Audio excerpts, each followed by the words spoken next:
Hello everyone, welcome back to our channel Jyoti Sangwan math classes. Hope you all are fine. Students, जो हमने अपनी कल last class की थी उसके अंदर एक्सरसाइज 5.1 के 5th क्वेश्चन तक हमने कंप्लीट कर लिया था। आज हम अपना नेक्स्ट क्वेश्चन 6th से स्टार्ट करेंगे और जो स्टेटमेंट है 6th क्वेश्चन की कुछ इस प्रकार है। Check whether -150 is a term of the AP 18 11 8 5 2 and so on. क्या है कि हमें एक एपी दे रखी है, ये 11 8 5 2 ऐसे चल रही है और इसकी हमें चेक करनी है क्या -150 इसकी टर्म है या नहीं है। यानी कि जो हमने पैटर्न फॉलो किया है किसी एक फिक्स नंबर को ऐड करके चलते चलते चलते चलते क्या इसमें कभी भी -150 आएगा या फिर नहीं आएगा, हमें ये चेक करना है। तो अभी यहाँ पर किसका जिक्र हुआ? टर्म का जिक्र हुआ कि ये इसकी टर्म है या फिर नहीं है ना, इस तरीके से। तो टर्म के लिए हम क्या यूज़ करते थे? AN को यूज़ करते थे, है ना। सो देखो कैसे करेंगे। सॉल्यूशन है अपना given AP is 11 8 5 2 and so on. अब हमसे ये पूछा गया है क्या -150 इस AP की टर्म होगी या फिर नहीं होगी। ठीक है, तो यहाँ पर हम क्या करेंगे? A अपना क्या होगा? जो फर्स्ट टर्म है यानी कि 8 होगा। D क्या होता है? D होता है अपना कॉमन डिफरेंस, फिक्स्ड नंबर जिसको हम ऐड करते हैं हर एक टर्म के अंदर अपने नेक्स्ट टर्म निकालने के लिए। तो उसको निकालने के लिए हम क्या करते हैं? किसी भी टू कंजक्टिव टर्म्स को ये उठाओ ये उठाओ ये उठाओ, मतलब कहीं से भी टू कंजक्टिव टर्म्स को हमें उठाना है। उसमें से क्या करना, फिर सक्सीडिंग में से प्रीसीडिंग को करना है माइनस।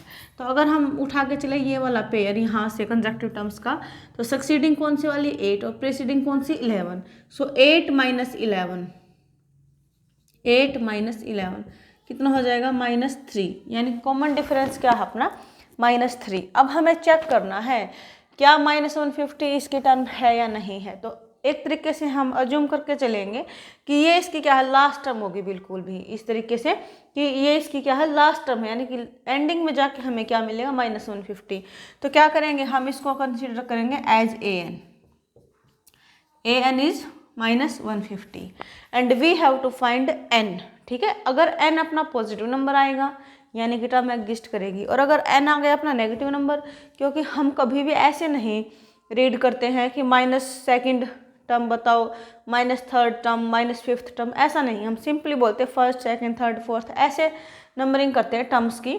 उसके अंदर कभी भी हम ऐसे नहीं पढ़ते हैं कि -1 पोजीशन पे कौन सी वाली टर्म होगी, -2nd पोजीशन पे कौन सी होगी, -3rd पे कौन सी होगी, ऐसे नहीं है। यानी कि नेगेटिव जब नंबर आ गया N का तो वो अपनी टर्म नहीं होती है। हमें हमेशा ही टर्म को क्या करना होता है? पॉजिटिव वे से लेना होता है, यानी कि पॉजिटिव नंबर्स के साथ हम कंटिन्यू करते हैं अपना। तो AN अपना क्या हो गया? -150। अगर यहाँ से N की वैल्यू पॉजिटिव आएगी तो ये इसकी टर्म होगी, और अगर ये N की वैल्यू नेगेटिव आएगी तो क्या होगी? इसकी टर्म नहीं होगी। हम इसको ऐसे चेक करेंगे अपना यहाँ से। तो AN क्या होता है? वी नो AN का मतलब क्या होता था students? AN is equal to A + N - 1 into D। ठीक है, A + N - 1 इंटू D। अब यहाँ पर AN का मतलब क्या होता है? बिल्कुल लास्ट टर्म जिसको हम अज्यूम करते हैं। A का मतलब क्या होता है? First term. N का मतलब क्या होता है? नंबर ऑफ द टर्म, यानी कि पोजीशन ऑफ द टर्म की किस पोजीशन पे है, किस नंबर पे है वो, फर्स्ट पे है, सेकंड पे है, थर्ड पे, कौन सी है वो पोजीशन पे टर्म, वो होती है N, यानी कि number of the terms. D क्या होता है? अपना कॉमन डिफरेंस। तो यहाँ से हमेशा ही हमें क्या है? 3 चीज़ें खुद से देगा और एक हमसे निकलवाएगा। वही यहाँ पर है, देखो AN की वैल्यू है, A की वैल्यू है, D की वैल्यू है, किसकी नहीं है? N की नहीं है, जो हमने चेकआउट करनी है। तो यहाँ से हम क्या करेंगे? अपनी वैल्यूज को करेंगे पुट। AN का मतलब क्या है? -150। A का मतलब कितना है? 11 प्लस N हमने निकालना ही है। D का मतलब क्या? -3। ठीक है, अब दो साइन एक जैसे इकट्ठे होते थे एक साथ ही हो रहे हैं, माइनस और मल्टीप्लाई का साइन। तो क्या करेंगे हम? ब्रैकेट को रख के चलेंगे यहाँ पर, जिससे कि क्या है, थोड़ा सा जो कैलकुलेशन रहेगी वो अपनी ईजी रहेगी और हमें क्या है? मिसअंडरस्टैंडिंग नहीं होगी यहाँ पर। तो अब हम क्या करेंगे? अपना सिंपली इसको सॉल्व आउट करेंगे। सो 11 इधर पॉजिटिव है, इधर आके क्या हो जाएगा? नेगेटिव हो जाएगा। सो -150 - 11 ये हो गया N-1, और इसकी मल्टीप्लाई किसके साथ है? -3 के साथ। तो इसको हम ऐसे लिखते हैं -3 × N-1। अब -150 - 11 यानी कि हो गया -160 1, ठीक है। इधर क्या -3 n-1, ठीक है। माइनस से माइनस कैंसिल आउट हो जाएगा 161 बाय, अब मल्टीप्लाई में ही इधर आके हो गया डिवाइड, इज इक्वल टू क्या हो गया n-1। अब इसको क्या करेंगे हम, देखो हमने निकालना है n, तो a -1 एक्स्ट्रा है, इधर आके हो जाएगा +1, उधर क्या बच गया ओनली n। अब उसके बाद हमने क्या करना है, फ्रैक्शन है और प्लस माइनस हमें दिख जाए तो क्या करते हैं हम एलसीएम मेथड को फॉलो करते हैं। तो यहाँ से अपना एलसीएम आ जाएगा कितना 3 को 3 से डिवाइड करेंगे तो 1, और 1 की मल्टीप्लाई 161 के साथ यानी कि 161, फिर है प्लस, और 1 के डिनोमिनेटर में कुछ नहीं है मीन्स क्या है 1 है। सो 3 को 1 से डिवाइड किया 3, और फिर जो रिजल्ट आया 3, उस 3 की मल्टीप्लाई 1 के साथ यानी कि 3 इज इक्वल्स टू n। 161 + 3 यानी कि हो गया 164/3। सो n इज इक्वल्स टू हो गया अपना 164/3। अब इसको करेंगे हम डिवाइड, क्या हो गया 3 5 जा 15, 1 बचेगा, 3 4 जा 12 यानी कि 2 बचेगा, 2/3। अब देखें तो ये होल नंबर नहीं है अपना ना, कंप्लीटली अपना क्या है होल नंबर नहीं है, यानी कि नेचुरल नंबर भी नहीं है ये। तो क्या करेंगे हम अपना, क्योंकि देखो अब कभी भी हम ऐसे पढ़ते हैं कि हम हमेशा टर्म ऐसे पढ़ते हैं ना कि देखो फर्स्ट है, सेकंड है, थर्ड है, फोर्थ है, ऐसे क्या कभी हम ये पढ़ते हैं कि 1.5 टर्म कौन सी है, 2.5 टर्म कैसी है, 2 and 1/5 टर्म कौन सी, ऐसे नहीं पढ़ते, प्रॉपर अपना एक नेचुरल नंबर को फॉलो करते हैं। तो क्या होगा, क्या ये नेचुरल नंबर ही है, नहीं है, नहीं है तो क्या होगा n क्या है नेचुरल नंबर नहीं है। So n is equals to 54, 2/3 is not a natural number. So -150 is not a term of given AP,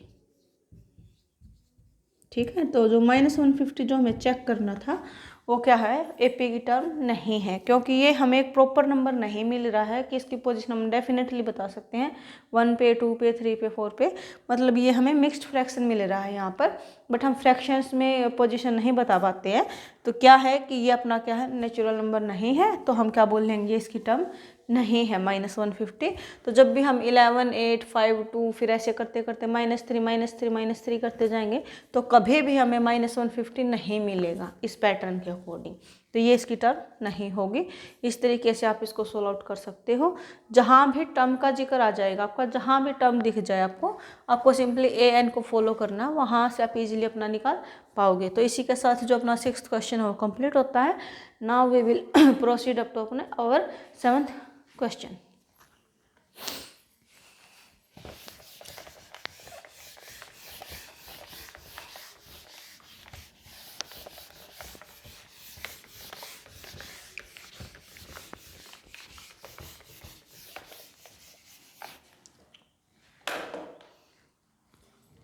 find the 31st term of AP. हमें क्या निकालना है 31st टर्म को निकालना है किसी भी एपी की, जिसमें क्या है होज 11th टर्म इज 38, जिसकी 11th टर्म हमें दी हुई है, एंड 16th टर्म इज 73, और 16th टर्म हमें दे रखी है। सो हमें क्या निकालना है, देखो फाइंड द 31st टर्म, यानी कि टू फाइंड 31st टर्म निकालनी है। टर्म का जिक्र होते ही हम क्या बोलते हैं कि जहाँ भी टर्म का जिक्र होगा हमें एन के साथ प्रोसीड करना होता है। अब यहाँ पर 31st है, एन का नंबर क्या होगा यानी कि 31st यानी कि 31। सो हमें क्या निकालना है A31, ठीक है। Whose 11th term, 11th term फिर से टर्म है और कौन सी है 11th है, यानी कि A11 हमें कितना दे रखा है 38, ठीक है। एंड 16th टर्म इज 73, यानी कि 16th टर्म मीन्स A16 73। बस ये अपनी स्टेटमेंट से हमें जो ऑब्जर्व हुआ उसको हमने यहाँ पे राइट कर लिया। अब इसको करेंगे सोल्व आउट। अब देखो A11 यानी कि n की जगह पर क्या है 11 को रिप्लेस किया गया है। तो फर्स्ट ऑफ ऑल अपना an क्या होता है a + n-1 × d, ठीक है। ये अपना स्टैंडर्ड होता है an, जिसको हमने जनरेट किया था अपनी बेसिक क्लास के अंदर। अब हम क्या करना, देखो यहाँ पर क्या है 11, यहाँ पर क्या है n, तो जहाँ भी n दिखेगा उसकी जगह पे हम क्या रिप्लेस करेंगे 11। सो पुट किया हमने n is equals to 11। We get n की जगह पे 11 को रिप्लेस किया तो क्या मिलेगा, ये हो गया a11 a प्लस n की जगह पर 11 यानी कि 11 माइनस 1 और d का हमें नहीं पता अभी, तो एज इट इज इसको रखेंगे, जिसका नहीं पता उसको ऐसे कैसे रखेंगे, यानी कि a11 इज इक्वल टू गया a प्लस 10d, जिसको हमने बिल्कुल बेसिक क्लास में समझा भी था कैसे हमने an को जनरेट किया था, वहीं से है ये। क्या होता है कि जो नंबर यहाँ पे इसके होता है प्रीफिक्स में, उससे एक कम होता है d के साथ, ठीक है। तो इस तरीके से भी कर सकते हो। ये हो गया अपना a11। अब a11 की वैल्यू कितनी है 38, यानी कि 38 is equal to a plus 10d, ठीक है। इसको आप इक्वेशन नंबर 1 डाल दो। ऐसे ही अब देखो ये क्या है, a16 है, ये अपना फॉर्मूला है। इसके अंदर हमने क्या किया, n की जगह पे क्या नज़र आ रहा है यहाँ पर 16, तो पुट करेंगे n की जगह पर 16। सो पुट किया हमने n is equal to 16 in an is equal to a plus n minus 1 into D, कहाँ पर, इसमें। अब इसकी जगह पे पुट करेंगे तो हमें क्या मिलेगा, a16 a प्लस 16 माइनस 1 यानी कि 15d। अब a16 की वैल्यू क्या है 73, तो 73 को राइट किया a प्लस 15d, ये होगा इक्वेशन नंबर 2। अब यहाँ पर अगर हम देखें, जो हमने लास्ट अपना जो चैप्टर किया था क्वाड्रेटिक इक्वेशन का, पेयर ऑफ लीनियर इक्वेशंस भी हमने पढ़ा था वहाँ पर, उसमें क्या था कि जब भी दो इक्वेशंस हो, अब देखो एक इक्वेशन ये है, एक इक्वेशन ये है, वेरिएबल्स भी कितने हैं, दो ही हैं, कौन सा है, a है और d है, यानी कि 2 इक्वेशन इन 2 वेरिएबल्स है अपना ये यहाँ पर। तो उसके लिए हमने बहुत सारे मेथड्स को सीखा था, सब्स्टिट्यूशन, क्रॉस मल्टीप्लिकेशन, एलिमिनेशन, इस तरीके से। तो आप उनमें से जो मेथड आपको अच्छे से आता आप उसको यहाँ पर अप्लाई करके और a और d की वैल्यूज़ आप निकाल सकते हो, यानी कि यहाँ पर आपको लास्ट जो हमने चैप्टर किया था उसको यूज़ करना है, फोर्थ चैप्टर को। तो 2 इक्वेशंस हैं और 2 ही क्या है, वेरिएबल्स हैं, 2 वेरिएबल 2 इक्वेशन। तो आप कोई मेथड वहाँ से लगा लेना, आपके वैल्यूज़ निकल आएंगी a और d की। यहाँ पे मैं लगा रही हूँ एलिमिनेशन मेथड। तो एलिमिनेशन मेथड के लिए क्या करते थे हम, पहले अपना क्या लिखते थे, इक्वेशंस को लिखते थे इस पैटर्न से, यानी कि वर्टिकली लिखते थे हम उनको, ठीक है, वर्टिकली लिख लिया। फिर हम क्या करते थे, किसी भी एक वेरिएबल के कोफिशिएंट्स को करते थे सेम, किसी भी एक वेरिएबल के। अब यहाँ पर जो a वेरिएबल है ना, उसके कोफिशिएंट्स ऑलरेडी क्या है, सेम है, यानी कि इसका भी आगे क्या है, कोफिशिएंट 1 है और इसका भी क्या है 1 है, तो ऑलरेडी क्या है अपने सेम है। अब कोफिशिएंट सेम करने के बाद अपना स्टेप क्या होता था वहाँ पर, सब्ट्रैक्ट करना, साइन चेंज करना। तो क्या हो गया, ये देखो प्लस है, क्योंकि इसका आगे कुछ भी साइन नहीं है, मीन्स क्या है, प्लस है। तो ये हो गया माइनस में, ये प्लस है तो ये भी क्या हो गया, माइनस हो गया। ये भी 73 क्या है, प्लस है तो हो गया माइनस, ठीक है। ऐसा नहीं है कि दोनों इक्वेशंस के साइन चेंज करने, एक का होता है नीचे जिसको आप रखोगे, आप इसको 2/1 भी लिख सकते हो, 1/2 भी कर सकते हो, यानी कि फर्स्ट और सेकंड को आप इसका ऑर्डर भी चेंज करके कर सकते हो, इससे कोई भी फर्क नहीं आएगा। जैसे मैंने यहाँ पे फर्स्ट लिखा ना पहले, फिर सेकंड को लिखा है, तो आप इसको ऊपर सेकंड को नीचे फर्स्ट को भी लिख सकते हो, इससे कोई भी फर्क नहीं आएगा। अब हमें क्या किया, साइन चेंज किया है। उसके बाद देखो +1 -1 cancel out, 10d minus 15d, यानी कि लाइक टर्म्स हैं, एक ही है, dd है दोनों के साथ। तो 10 में से 15 को माइनस किया, सो -5d। फिर क्या है, प्लस माइनस यानी कि होगा माइनस, सो हमने क्या किया, माइनस का साइन लगाया, क्योंकि बड़ा अपना क्या है, माइनस है, तो माइनस आ जाएगा। अब 73 में से 38 को हमने करना है क्या, माइनस करना है। सो 13 में से 8 जाएगा, हो जाएगा 5, 6 में से 3 जाएगा तो 3, यानी कि 35 हमें वहाँ से मिल जाएगा। अब हमें क्या करना है, d निकालना है। सो d इज इक्वल्स टू, देखो -35 है, ये -5 मल्टीप्लाई में है d के, तो इधर आके क्या हो जाएगा, डिवाइड हो जाएगा, ठीक है। सो कैंसिल आउट, 5 7 जा 35, यानी कि d की वैल्यू क्या आ गई, 7 आ गई अपने पास। अब क्या करना होता था हमें, एक वेरिएबल की वैल्यू निकलने के बाद इस वेरिएबल की वैल्यू आप किसी भी इक्वेशन के अंदर पुट कर लेते थे, तो वहाँ से सेकंड वेरिएबल की वैल्यू हमें मिल जाती थी। तो यहाँ से हमने क्या किया, पुट किया, किसमें, पुट इन 1, फर्स्ट में पुट किया हमने। 1 अपनी कौन सी वाली थी, ये वाली थी। यहाँ पर d की वैल्यू को रिप्लेस करके हम निकालेंगे अपनी a की वैल्यू। ठीक है। सो ये है अपनी 38 is equals to A plus 10d, 10d यानी कि 10 और d यानी कि कितना 7, तो मल्टीप्लाई की हमने किसके साथ 7 के साथ, तो ये हो गया 38 is equals to A plus 70। तो अब हमने निकालना क्या है, ए निकालना है, तो एक्स्ट्रा जो भी अपने पास मटेरियल होगा उसको अदर साइड शिफ्ट करेंगे। अब ये प्लस 70 है तो इधर आके क्या हो जाएगा माइनस 70 हो जाएगा। सो 38 माइनस 70 इज इक्वल्स टू क्या हो गया ए हो गया। अब यहाँ से देखो एक प्लस है एक माइनस है तो होगा माइनस, और साइन आता जो बड़ा होता है, तो यहाँ पर 70 बड़ा है तो माइनस लगा लिया हमने। अब 70 में से 38 को करेंगे हम माइनस, तो 10 में से 8 गया 2, 6 में से 3 गया 3, यानी कि 32 अपना क्या हो गया, यहाँ पर ए की वैल्यू आ गई कितनी -32। सो ए की वैल्यू मिल गई हमें, डी की वैल्यू मिल गई, बस। अब हमें निकालना क्या था, A31 निकालना था। सो वी नो दैट, अब हमें निकालना क्या था, A31 निकालना था ना, तो A31 की वैल्यू क्या होगी, जहाँ भी हमें n दिखेगा जो अपना बेसिक फॉर्मूला होता है an का, इसकी जगह पे क्या है 31 रिप्लेस करना है n की जगह पे, या तो ऐसे निकाल लो, या फिर जो सिंपली अपने पास फॉर्मूला होता है कि a + 30d, सिंपली आप लगा दो, इसको ऐसे लिख लो, इससे भी हो जाएगा अपना, एक स्टेप कम ही होगा। सो अब हमने क्या किया, a की और d की वैल्यूज को करना है रिप्लेस, तो अपना A31 की वैल्यू हमने निकल आएगी यहाँ से।